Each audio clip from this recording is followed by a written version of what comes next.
O Conselho de Estado da China divulgou hoje uma lista de produtos dos Estados Unidos que podem ser temporariamente isentos de tarifas punitivas impostas durante a guerra comercial entre os dois países. A medida ocorreu depois que Pequim reduziu pela metade as tarifas no início deste mês, em 75 bilhões de dólares em importações dos Estados Unidos. De acordo com um comunicado no site do Ministério, as empresas na China podem solicitar isenções de tarifas junto ao Ministério das Finanças a partir de 2 de março, que vão durar um ano após a aprovação oficial. A lista de produtos dos Estados Unidos inclui cerca de 700 itens, que vão de carne bovina, suína, soja e equipamentos médicos necessários para conter a disseminação do coronavírus na China. As autoridades chinesas vão analisar as solicitações dentro de 3 dias úteis após o envio. O Ministério afirma que a isenção tarifária visa atender à crescente demanda dos consumidores chineses. E para repercutir o assunto, a gente recebe aqui no estúdio o economista e cientista político Carlo Barbieri. Carlo, primeiramente, boa noite. Obrigada por ter aceito o nosso convite em visita ao Brasil. Prazer é todo meu. Muito obrigado pelo convite. Carlo, quando China e Estados Unidos firmaram a fase 1 do acordo comercial, já existia essa promessa de redução das tarifas de importações, bem como a expansão da lista de produtos negociados entre os dois países, inclusive a lista dos produtos agropecuários, né? Alguma novidade em relação ao último anúncio ou ele é fiel aos termos do acordo? É fiel, não ultrapassa os termos do acordo. A única coisa que entrou de novo foram os produtos médicos em função desse vírus que está se espalhando pela China. Mas é uma necessidade que a China tem de importar produtos. Ela passou por um processo de aumento do custo da importação das commodities agrícolas em particular, porque ele suspendeu os Estados Unidos e agora é interessante para a China jogar os Estados Unidos novamente no mercado para reequilibrar e tentar economizar alguma coisa na importação. Quando a fase 1 do acordo saiu, né, os termos foram firmados, foram divulgados, a gente já imaginava que o Brasil poderia sofrer algum tipo de redução, né, de exportações para a China, que é o principal importador brasileiro, mas hoje você me disse enfaticamente que sim, o Brasil deve sofrer com redução das importações da China por conta desse acordo. Mas, sem dúvida, e os números que você mesmo colocou aí são da parte agrícola alguma coisa em torno de 40 bilhões, e esses 40 bilhões deixa de ser comprado em outros países, inclusive o Brasil. Então, essa redução tem que acontecer, vai acontecer. Cabe ao Brasil tentar negociar de tal maneira que essa redução seja a menor possível e que a queda do preço seja também a menor possível. Existe um temor com o surgimento da epidemia do coronavírus de que a atividade econômica chinesa fosse reduzida e isso, consequentemente, afetaria aí todo o mercado global, né? Já que estamos numa globalização. Porém, a demanda chinesa por alimentos, e principalmente agropecuários, vem crescendo. Explica melhor essa dinâmica para a gente. Não parece um contrassenso, Carlo? Na verdade, não. Quer dizer, o que está acontecendo na China, felizmente, é que a população é mais bem paga, ela tem mais acesso à alimentação. Então, não é mais uma refeição por dia, passaram a ser 2, hoje em algumas áreas são 3.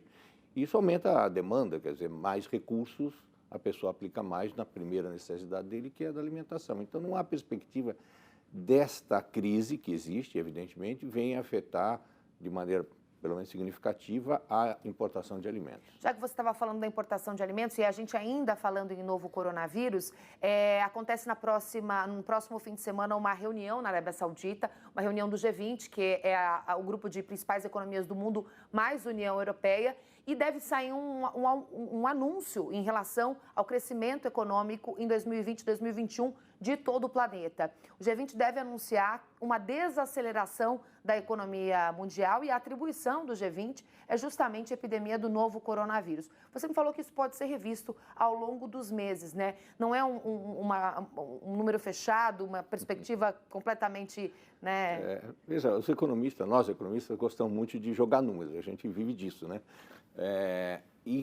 Na verdade, não há nenhum fato ainda que possa dizer vai acontecer isso ou aquilo. Vai haver uma diminuição do crescimento econômico, sem dúvida. Eu gostaria de colocar que eu não creio muito que a economia siga sendo tão global como era alguns anos atrás. Desde que os Estados Unidos decidiu acabar com o globalismo, isso no início do governo do Trump, a gente vê um declínio da atividade global e, digamos assim, uma nova fase de negociações mundiais bilaterais. Estados Unidos com a Inglaterra com o Brasil, e assim sucessivamente. Então, essa crise ou essa economia ou a perda do valor, digamos assim, de negociações internacionais que vai acontecer de qualquer maneira, vai afetar de maneira diferente.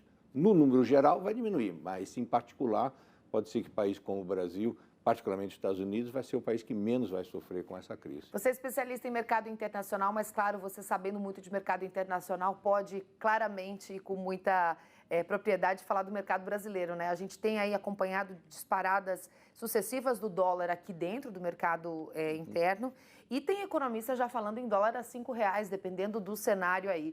Queria saber a tua aposta, se isso realmente é factível e do que depende essas disparadas ou o assentamento do dólar nas próximas semanas. Olha, veja o seguinte, quando o nosso ministro da Fazenda, da Economia, disse que a gente tinha que acostumar-se a um novo patamar do dólar, e houve uma crítica, inclusive, da imprensa forte quanto a isso, ele nada mais estava se antecipando aos fatos que vieram a ser conhecidos depois.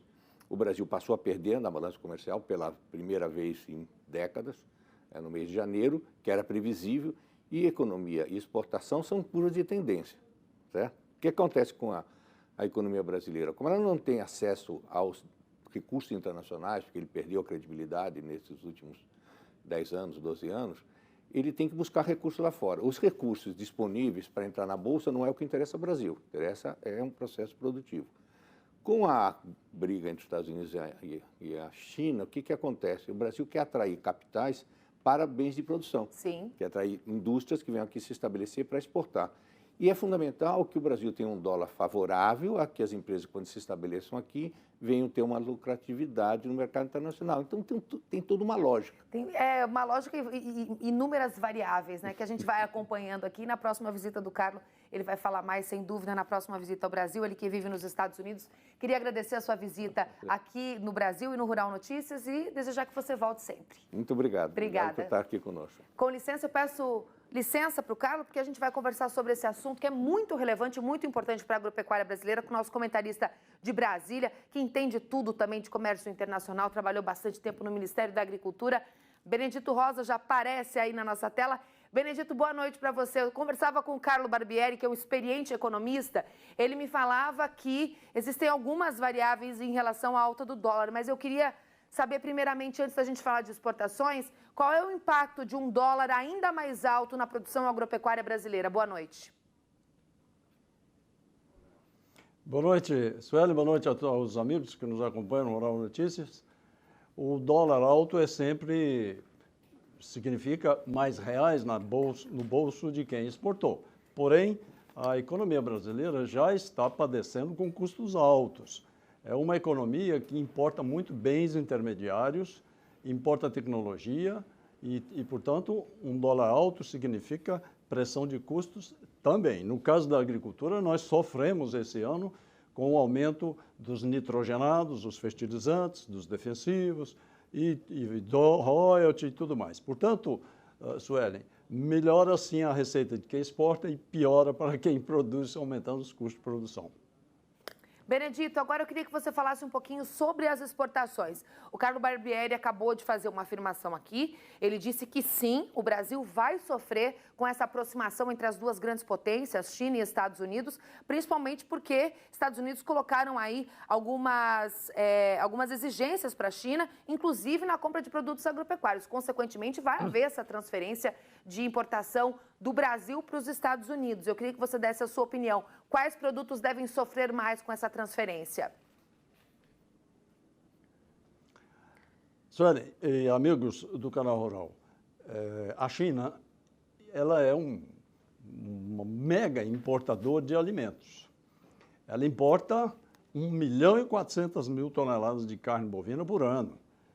Ela consome metade da carne suína do planeta. Então, com a tempestade perfeita que se armou na China, com a perda de 40% do rebanho suíno, agora a gripe aviária, como se não bastasse, e coronavírus. Ou seja, um choque extraordinário de produção na China que terá que ser atendida por países que têm condições de exportar. O Brasil, o Uruguai e a Argentina tiraram proveito dessa situação até agora. E eu acho talvez até discordando de outros amigos e colegas, que o impacto nas exportações de carnes do Brasil para a China não será tão grande, não será tão intenso. Por quê? É um país que não tem problemas de divisas, empresas estatais podem abastecer o mercado e o Partido Comunista Chinês ou o Conselho de Estado não vai tolerar, não vai aceitar uma comoção social no estilo de Hong Kong por desabastecimento. Então, eu creio que, apesar de todas as dificuldades de transporte, locomoção, tudo isso afetará sim, cairão as exportações, mas não tanto. Vejam os números de janeiro.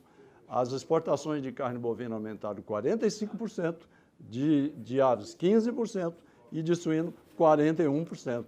É verdade que o pior está por vir. A grande interrogação, Suelen, é por quanto tempo a China terá para mostrar para o mundo e para o mercado que a curva de difusão do vírus está sob controle. Acho eu que as autoridades governamentais estão fazendo a aposta de que os cientistas consigam isso num prazo curto para voltar à normalidade, mas, sem dúvida, o estrago está feito. Aí está o alerta do Benedito Rosa. Agradeço muito, Benedito, a sua participação aqui. Te desejo uma ótima noite. A gente se encontra essa semana ainda no Rural Notícias. Combinado? Combinado. Boa noite. Boa noite.